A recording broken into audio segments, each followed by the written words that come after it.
Hindi ko alam kung ako lang, pero alam ko naman mostly is nakakaranas ito. Ako kasi yung tipo ng tao na kapag nagmahal ako, may unlimited siyang sa akin. Kahit ilang beses ka pang magkamali, papatawarin at papatawarin pa rin kita. Bibigyan at bibigyan pa rin kita ng chance na magbago. Kasi ako, meron akong ugali na baka sakaling magbago ka. Baka sakaling hindi mo na ulitin.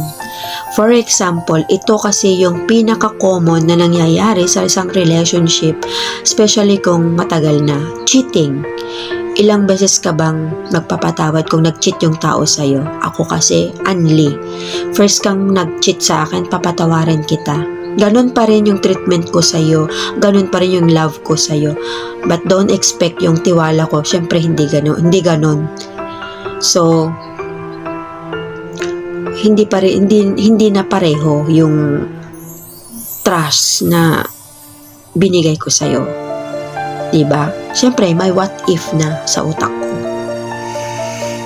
Kapag inulit mo pa ulit, papatawarin pa rin kita, mamahalin pa rin kita, ibibigay ko sa'yo lahat, aayusin ko yung sarili ko, papakita ko sa'yo na deserve mo pa rin naman ako mahalin.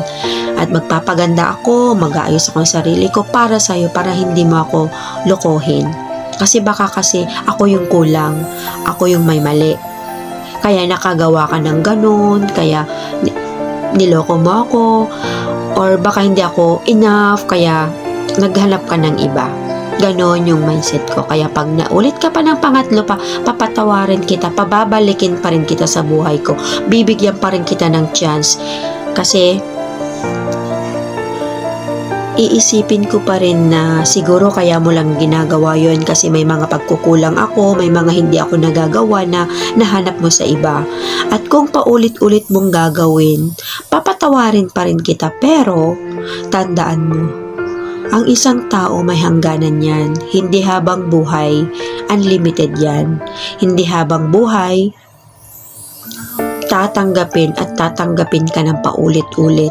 Ginagawa ko lang yon kasi gusto ko pa rin ipakita sa'yo, iparamdam sa'yo kung paano ako magmahal, kung anong kaya kong ibigay, kaya kong isacrifice para sa'yo. Pero kapag once na napagod ako, once na naubos ako, once na sumuko na ako dahil sa kasalanang paulit-ulit mong ginagawa, dahil sa paulit-ulit mong panloloko, trust me, kahit pa gaano kita kamahal, kahit pa marami na tayong pinagsamahan, kahit pa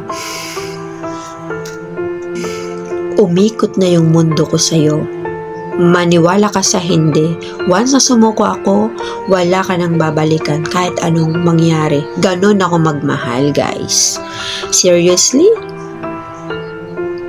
I am that kind of person na tumatanggap pa rin.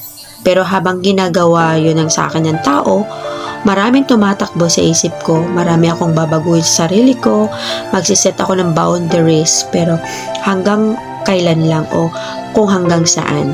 Kasi that chances na binigay ko sa'yo yan, kasi nagtitiwala ako na balang araw magbabago ka. Pero kung hindi mo makikita yung worth ko at paulit-ulit mong gagawin yan, at bibitaw na ako, kahit paanong gawin mo, kahit pa nagbago ka na, hindi ka na makakabalik sa buhay ko. Kaya sa mga taong ilang beses nakakagawa ng kasalanan at pinapatawad pa rin, make sure na lagay nyo sa utak nyo, questionin nyo yung sarili nyo na tingin nyo ba yung mga chances na binigay nyo, deserve you na if you're not happy, the person you are with, kahit pa gaano kasakit yan, kahit gaano pa kahirap, kaysa pahulit-ulit mo saktan yung tao.